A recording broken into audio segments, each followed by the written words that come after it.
The closing attorney slid the folder across the table, and I signed my name so carefully that my hand cramped around the pen.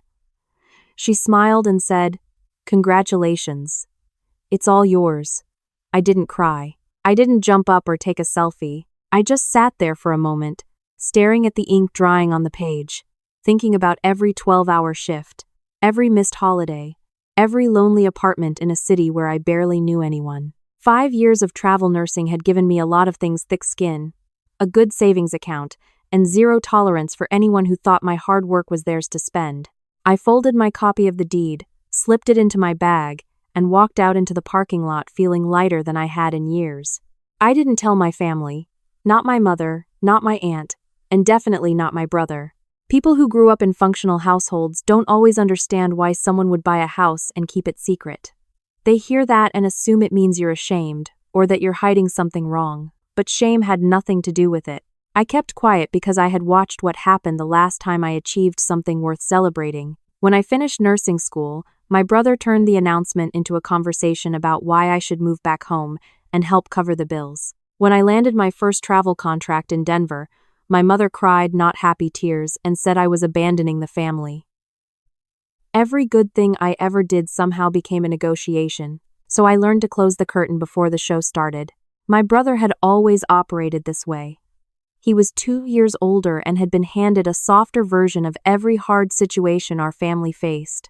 When our father left, I picked up waitressing shifts after school, while my brother got tutored for college entrance exams. When our mother's car broke down, I contributed from my first nursing paycheck while my brother offered to look into it. He had a wife, 2 kids, and a rental apartment that they complained about constantly: the landlord, the noise, the lack of yard space, the school district. Every complaint was delivered in a way that eventually circled back to what someone else should do about it. Usually me. The house I bought wasn't extravagant. It was a 3-bedroom craftsman in a quiet neighborhood about 40 minutes from where I grew up, close enough to the hospital where I'd just taken a permanent position that the commute was easy. Old hardwood floors, a small yard, a porch that caught the evening light perfectly. I had driven past it twice before I ever scheduled a showing, just to make sure it was real. On the day I got the keys, I sat on the empty porch with a cup of coffee from a gas station down the road and watched a couple of kids ride their bikes past. The neighbor across the street, an older woman named Mrs. Callahan, waved without knowing anything about me. I waved back and felt something I hadn't felt in a long time, like I was exactly where I was supposed to be. I moved in quietly. A truck, a few friends from the hospital, a weekend. I kept my social media private and posted nothing. For 6 weeks, the house was mine, and mine alone. No opinions, no commentary, no one deciding what I should do with the extra bedroom. I painted the walls, put up curtains, learned which floorboard creaked near the bathroom. I had one rule for myself: the piece of this house was not for sale. Then my coworker tagged me in a photo. It was taken at a small get-together I hosted for a few people from work, nothing big, just dinner and a bottle of wine on the back patio. Someone grabbed a candid shot of me laughing, my house clearly visible in the background, the little string lights I had just hung catching the evening air. My coworker posted it with a caption about good food and better company. I didn't see it until the next morning. My brother texted me before 9. "Nice place. How come I'm finding out about this from someone's Instagram?" I stared at the message for a long time. No congratulations. No how did you pull this off? Just the accusation wrapped in a question. I put the phone face down on the counter and finished my coffee. Then I responded with 2 words. Just moved in.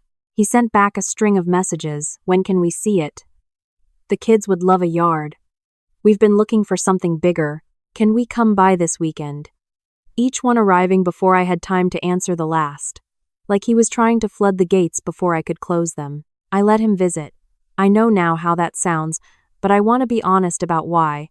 I still believed, even then, that there was a version of my brother who could just be happy for me. I had not yet fully accepted that the person I was hoping for did not exist. So I said yes to Sunday afternoon. I cleaned the house. I made iced tea. And I gave him and his wife a tour like I had rehearsed it. His wife walked through every room with her hands clasped in front of her, nodding slowly like she was taking inventory. She opened the closet in the 3rd bedroom without asking. Commented on the square footage. mentioned twice that the kids' school was only 12 minutes away. My brother leaned against the kitchen counter and said, "You know, Rach, this is actually way more space than you need for one person." He called me Rach the way he always had, the nickname softening nothing. I told him I disagreed. He laughed like I had made a joke. They stayed for 3 hours. When they finally left, his wife lingered near the entryway. She picked up my keys from the hook by the door, the little rack I had just installed, and said, "Oh, what a cute setup," spinning the ring on her finger. I walked over, took the keys from her, and said I needed to lock up. She smiled and said, "Of course, no problem." And I watched her face for a split second before the smile settled into something smooth and practiced. That night, I sat at the kitchen table and replayed it, the way her hand had closed around the keys like it was casual, the way she had wandered upstairs while I was still in the kitchen. I had been in and out of the room for maybe 4 minutes total. I told myself I was being paranoid. I told myself that not everyone was running a scheme. I was wrong. The following Friday, I left for a 12-day contract shift covering a critical staffing shortage at a hospital in Pittsburgh. It had been scheduled for months, and I had prepared the house carefully. I double-checked every window lock, paused my mail, left a spare contact number with Mrs. Callahan, and ordered a full smart lock replacement through an online retailer, scheduled for installation the Tuesday after I returned. I wasn't ignoring the uneasy feeling I had about my sister-in-law's hands on my keys. I was acting on it in the timeline I had available. The locksmith was booked. I was leaving the next morning. What I also did, the night before I left, was set up 2 small cameras, one in the corner of the living room, mounted to look like a decorative piece on the shelf, and one in the kitchen aimed at the back door. A friend from the hospital had recommended the system after her car was broken into. Motion activated, connected to my phone, cloud storage. I installed them both in under an hour, tested the alerts, and locked up feeling cautious but not afraid. I drove to Pittsburgh the next morning. The first week was long and loud in the way. Hospital work is always long and loud, quick lunches, short sleeps, the particular exhaustion that comes from caring for people at their worst moments. I called my mother twice, kept texts with my brother short, and didn't mention Pittsburgh or when I'd be back. I didn't think about the house much because the work didn't allow for it. On the 9th night, I was on a dinner break when my phone buzzed with a motion alert. I opened the app without much urgency sometimes. A shadow outside triggered it, or a delivery notification I had missed. But it wasn't a shadow. The living room camera showed movement, a figure walking through my front door. Then another. Then the overhead light came on. I set my fork down. I opened the live feed and turned the volume up. My brother walked into the frame carrying a box and set it on my coffee table. His wife came in behind him with a bag over each shoulder. Then 2 kids, mine and their shoes tracking in on the floors I had just refinished.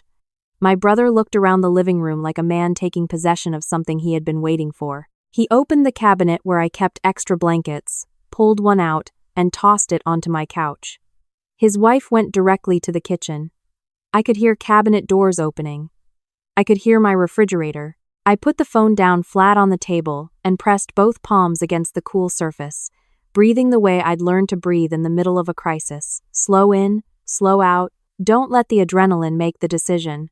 I picked the phone back up and called my brother. He answered on the 3rd ring, voice easy, nothing wrong. "Hey, Rach, get out of my house." A pause. Then, lighter than anything he had any right to feel. "We just needed a place to crash for a few days. Our landlord is doing repairs, and it's basically unlivable. The kids can't. You made a copy of my key without asking me. You are in my home without my permission. Get out. We didn't damage anything. We're family. You have 3 bedrooms, and you're not even there." I hung up. My hands were steady, which surprised me. I called the non-emergency line for my local police department and explained the situation clearly. I was out of state. I had security footage showing 2 individuals had entered my property without my permission using what I believed was an unauthorized copy of my key, and I needed an officer dispatched to remove them. The dispatcher was professional and calm. She took my address, confirmed my name on the deed, and told me officers would be sent. I watched the whole thing from Pittsburgh on my phone screen. The knock at the door came about 22 minutes later.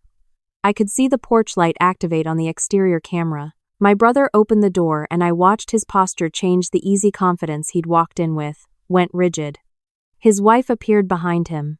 I couldn't hear everything clearly, but I saw the officer gesture inside, saw my brother reach for his phone, probably trying to call me back. I didn't answer. I watched as they were asked to step outside.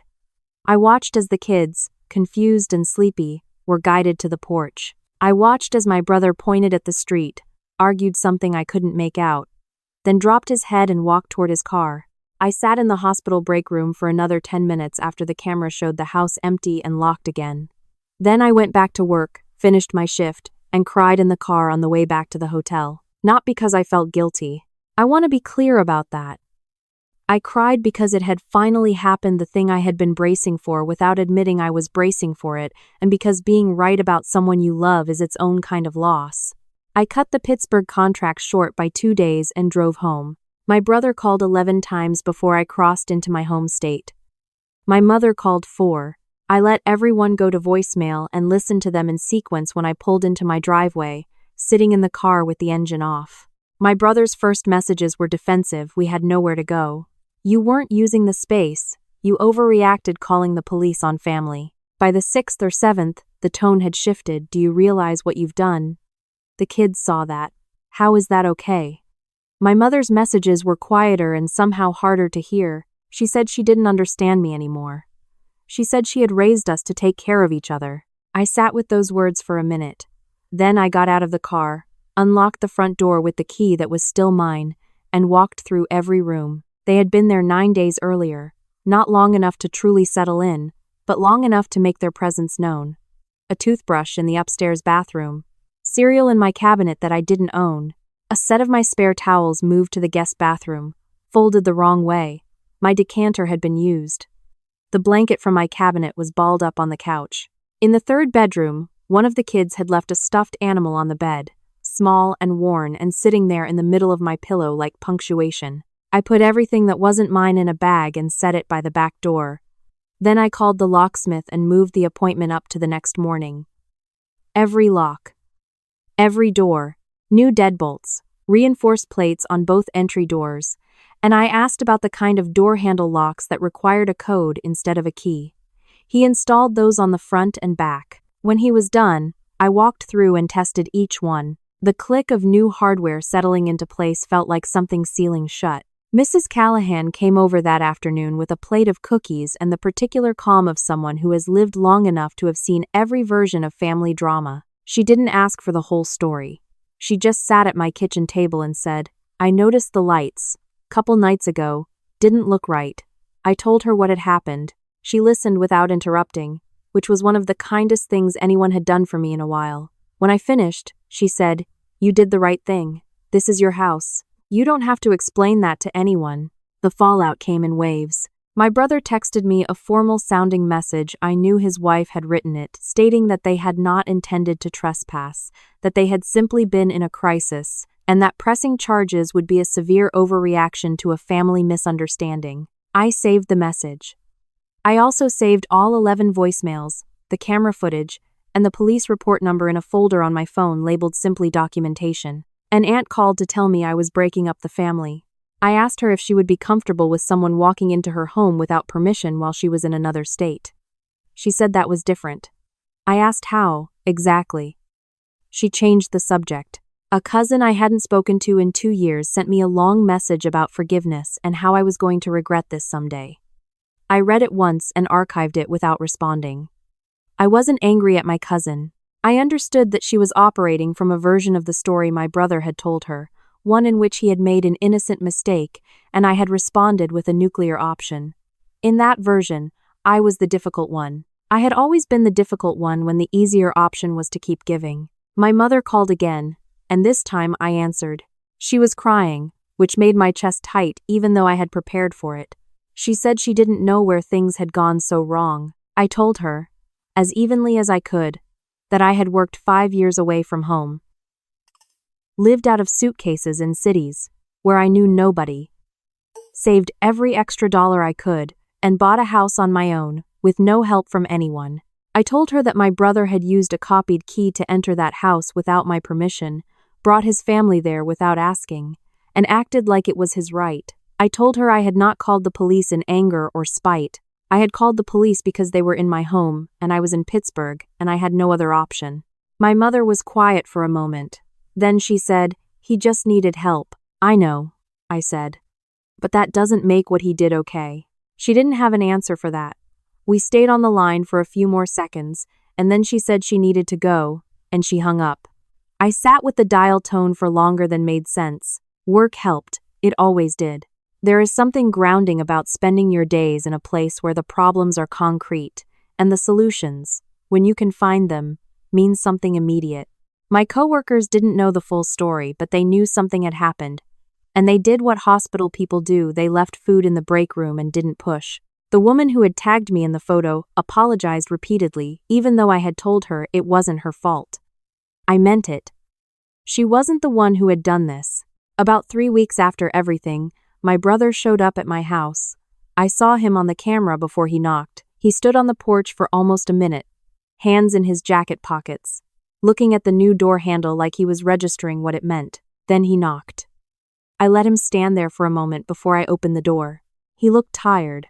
Not guilty exactly, but tired in the specific way of someone who has been carrying a version of a story that keeps getting heavier. He said he wanted to talk.